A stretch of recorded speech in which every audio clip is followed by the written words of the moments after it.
Hello friends, আমি না mini কিচেনে তোমাদের ওয়েলকাম। তো দেখো, এখন রাত্রে রান্না নিয়ে চলে এসেছি। তো আমি কী কী রান্না করছি চলো তোমাকে দেখাবো, তোমাদেরকে সবাইকে দেখাবো। সো দেখো, আমি আজকে বানাচ্ছি মাছ, যে আলু ভেজে রেখেছি। আর দেখো মাছ, তোমরা এটা কি মাছ বলো গাইস? তো আমি জানি না। আমরা এই মাছটাকে বলি, কেউ কেউ বলে, আমাদের মধ্যে আমার ভাই বাড়িতে বলে রূপচাঁদা, আর শ্বশুর বাড়িতে বলে ভেটকি। তো মাছটা খেতে খুব দারুণ লাগে।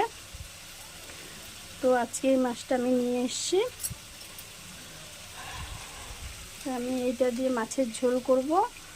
এদিকে মশলা তো কষাচ্ছি, তোমরা দেখতেই পাচ্ছ।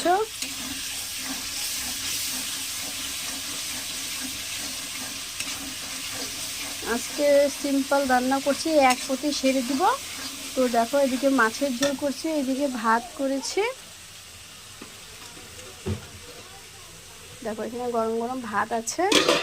আর এখানে যে আলু আলু দিয়ে বেগুন দিয়ে বা এসে, মানে তোমরা কী বলো জানি না, আমরা ভর্তা বলি।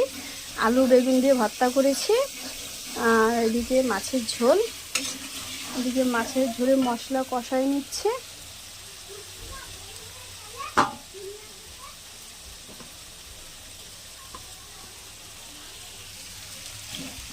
আলুটা দিয়ে দিলাম গাইস। আলুটা দিয়ে একটু নাড়াচাড়া কষিয়ে নিয়ে ভালো মতো করে, তারপরে এখানে একটু হালকা জল দিয়ে ঢেকে দেব, যাতে আলুটা সেদ্ধ হয়ে যায়।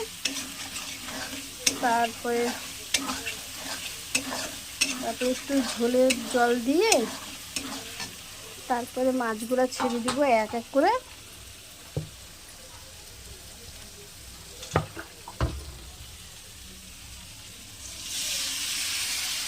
হালকা জল দিয়ে দিলাম গাইস।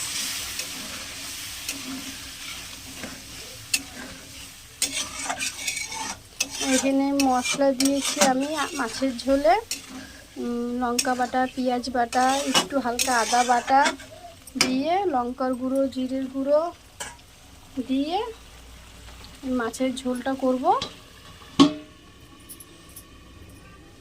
আর এদিকে গাইস দেখো, মাছ আছে, মাছের ঝোল করব। তো আজকে রাত্রের মতো আমার রান্না শেষ। তো নেক্সট ভিডিও নিয়ে আবার আসবো। আমার রান্না তোমাদের ভালো লাগলে পরে লাইক কমেন্ট শেয়ার করে দিও। সে নেক্সট ভিডিও নিয়ে আবার আসবো। বাই।